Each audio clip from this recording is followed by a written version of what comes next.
steel took on form. But his automotive theatre had a serious purpose. His shows were a launch pad for flights of fantasy, which would soon touch down in showrooms all across America.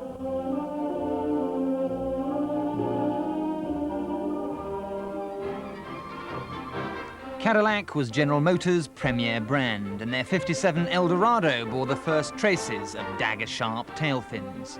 Those bosoms of chrome on the bumpers may have looked like missiles, but were useless ornamentations known as dagmars. The whole thing was wall-to-wall power chrome.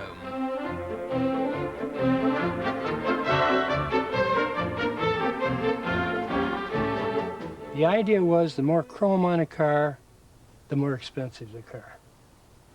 And I think if you look at some of our 58 cars, we had chrome all over the car. Mr. Earl, Harley Earl, used to say to us, now listen, you guys put on the chrome and I'll take it off.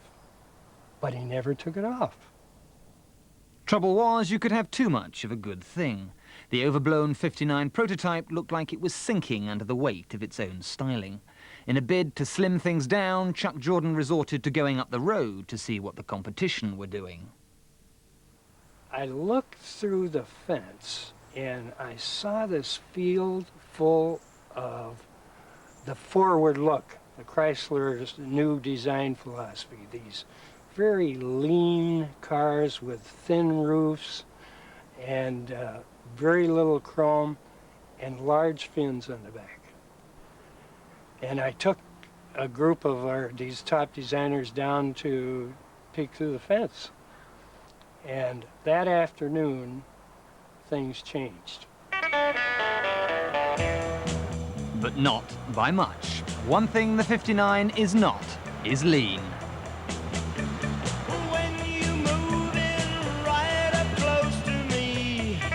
At 2 tons, 20 foot long, 6 foot wide with 42-inch high fins, it perfectly sums up the philosophy of late 50s America.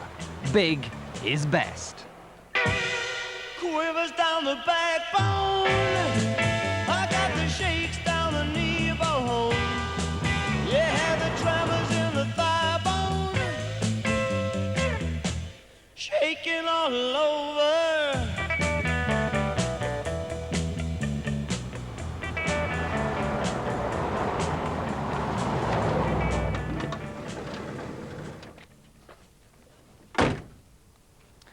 What you're looking at is a very large, long chunk of America's heritage. We have Shakespeare. They have the 59 Cad. Under a bonnet almost as big as Texas, nestled an engine almost the size of California. A 390 cubic inch, 6.3 litre consumptive V8.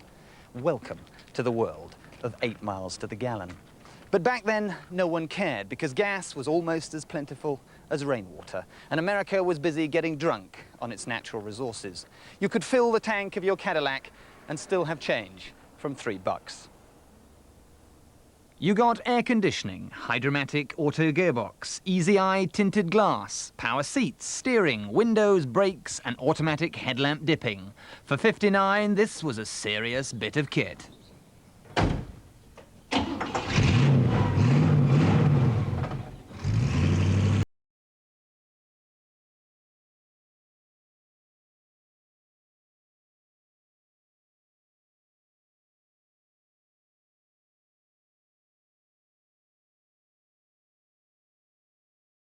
Trouble was, the 59 might have looked like it was jet-powered, but in reality, it had all the get-up and go of the Empire State Building. That enormous girth meant you needed a 9-lane freeway to do a U-turn, and 2 tons of metalwork meant that it handled like the Amoco Cadiz. But that wasn't the point. The point was, it looked $1 billion.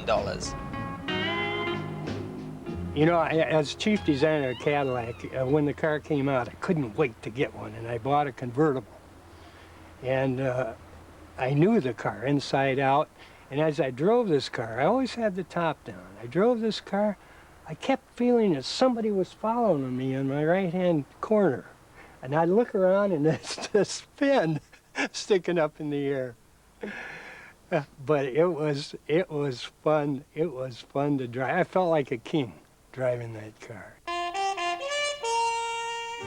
Appropriately enough, the sales brochure was king-sized, and between its pages, the flamboyance of the 59, bizarrely known as the 62 series, was painted rather than photographed in an attempt to make it look lower and sleeker.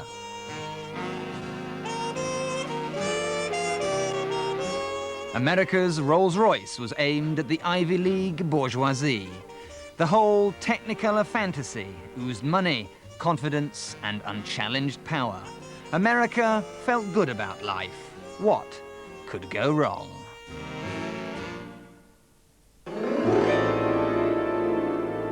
Plenty.